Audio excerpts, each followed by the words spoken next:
자, 안녕하십니까. 비대부자 김과장입니다. 자, 오늘 또, 증시 전 장전 영상을 찍게 되었습니다. 자, 일단은 해외 증시부터 한번 살펴보면요. 간밤에, 장전에 어느 정도, 장 중반까지는 좋은 모습을 보여주다가, 장 후반 들어서 전부 꼬라박는 모습을 보여줬습니다. 다우, 나스닥, S&P 500 지수까지 다 하락하는 모습을 보여줬고, 아무래도 최근에 연준의 파월 의장이 연임하면서 테이퍼링에 대한 어떤 이슈가 가속화되고 있지 않나라는 개인적인 생각이 들고요. 물론 국내에서도 이제 금리가 오를 수밖에 없는 그런 환경이 다가왔습니다. 아무래도 안전자산에 대한 비중이 높아지고 불안전자산인 주식 같은 자산의 비중이 축소되는 그런 포트폴리오의 변화가 좀 있지 않을까라는 게 제 개인적인 생각이고요. 그리고 미국 진단 키트 주죠. 마찬가지로 하방으로 마무리가 되었습니다. 아래 꼬리 달면서 음봉을 마무리하긴 했지만 어쨌든 1.94% 음봉으로 마무리가 되었습니다. 자, 오늘 어제 같은 경우는 오미크론 국내에 확진이 됐습니다. 그래서 그 관련된 특징 뉴스하고 살펴볼 특징 뉴스, 장전에 살펴볼 특징 뉴스 몇 가지 살펴보고 영상을 마치도록 하겠습니다. 자, 첫 번째는 지금 파월 의장이 테이퍼링 가속하겠다라고 얘기를 하고부터 미국 증시가 흔들리고 있습니다.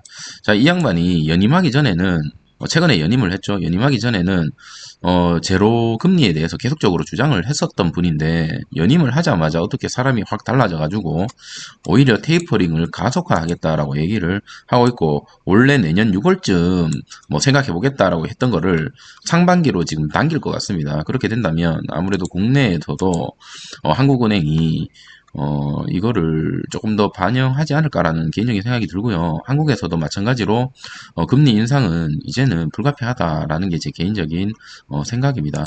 자, 두 번째는 우리 국내에서도 지금 오미크론이 확인이 됐었고 어제 인천 부부 사례 말고도 경기도에서도 지금 2명이 추가로 오미크론이 발생됐습니다. 이제는 이 오미크론을 역추적해서 전수검사가 필요하다라고 저는 개인적으로 보여지고 문 대통령께서도 오미크론이 발생하게 된다면 진단에 대한 강화를 해야 되겠다라고 얘기를 했었죠. 그리고 여기 보시면 이제 국내 전파는 이제 시간 문제인데 추적 차단 어떻게 해야 되나라고 보면 결론적으로는 이거죠. 국내 전파 지금 이제 시간 문제죠. 그러면 역추적해서 어떻게든 전수검사를 할 수밖에 없는 거고, 그렇다는 거는 검사법을 만들겠다고 했잖아요. 라고 얘기를 하죠. 이거 어디서 만들었죠? 지금 시즌에서 가지고 있다. 그걸 가지고 이제는 서둘러야 되죠. 서둘러야 되기 때문에 정부 자체에서도 어느 정도 이런 것들에 대한 위기 의식을 좀 가질 필요가 있다라는 거죠. 왜냐하면 지금 확진자가 계속적으로 늘어나고 있습니다. 오후 9시까지 4,312명이거든요. 그러니까 어제도 5,000명이 넘었는데 어제보다도 460명이 많다는 겁니다. 물론 델타 변이도 마찬가지고 이 오미크론도 마찬가지지만 무증상이나 심하지 않은 중증 환자가 많이 나오지 않을 수도 있답니다. 그런데 그렇다고 그게 만약에 나는 괜찮다라고 친다면 우리 부모님 혹은 나이 많으신 분 혹은 아이들 이런 젊은 생각지도 못한 사람들 확률이 1%라 한다 하더라도 100명 중에 1명이라 하더라도 그게 내가 된다면 100%가 되거든요. 그래서 요즘 뉴스를 보면 뭐 오미크론 그냥 감기 것처럼 처리하면 된다라고 얘기를 하시는 분들도 많으신데 절대 그렇지 않다. 만약에 이게 감기 같은 거면 전 세계적으로 봉쇄를 하겠냔 말이죠. 아닙니다. 아니기 때문에 어느 정도 이거에 대한 정확한 치료법이나 해법이 나오지 않는 이상은 우리가 어쩔 수 없이 진단 검사와 그리고 자가 격리 이런 것들이 필요한데 지금 보시면 병실이 부족하기 때문에 재택치료 많이 하고 있거든요. 근데 사실 재택치료 하시는 분들 얘기를 들어보면 제 주변에다 한 분 계십니다. 얘기를 들어보면 사실 그 담당자와 통화하기도 힘들고요. 말 그대로 본인 스스로 격리되어 있는 겁니다. 말이 좋아서 재택치료인데 맞습니다. 사실상 방치가 맞고 전문의가 와서 돌봐주는 게 아니라 본인이 본인 스스로 체크하고 만약에 재택치료라는 게 혼자 집에서 있다가 나으면 다행이지만 중증이 된다면 그제서야 이제 병실로 실려가는 그런 게 이제 중증치료다. 근데 문제는 뭐냐면 재택치료를 하게 된다면 집안에 가만히 이렇게 온전히 하루 이틀 있는 것도 사실 힘든데 일주일 이상 한 공간에서 계속적으로 있는다는 것 자체가 그리고 같이 살고 있는 가족들 그리고 그 가족들이 만약에 퍼진다면 이거는 계속적으로 퍼질 수밖에 없다라는 게 제 개인적인 생각입니다. 물론 무증상자들이 병원에 갈 수는 없는데 병원은 아니더라도 격리는 필요하다라는 게 제 개인적인 생각입니다. 뭐 그렇다면 뭐 오택이라든지 뭐 응압병실을 조금 더 임시 방편으로라도 좀 만들어 가지고 그렇게 치료를 좀 하는 게 어떨까. 뭐 큰 부지에 어느 정도 사람들을 모아서 격리할 수 있는 그런 시설도 좀 필요하지 않을까라는 게 제 개인적인 생각이고요. 그리고 오미크론 남아공 의사가 발견을 하고 나서 가벼운 증상이다라고 언론에서 계속 떠들어댔는데 어제 얘기가 나왔죠. 가벼운 증상인 맞다. 근데 예를 들어서 뭐 한 10명이 가벼운 증상이라고 해서 이 오미크론이라는 거에 대해서 파악을 다 했다라고 얘기하기는 사실 어렵습니다. 델타 변이도 무증상 많아요, 사실. 코로나 걸리고 아무렇지도 않은 분들도 사실 많습니다.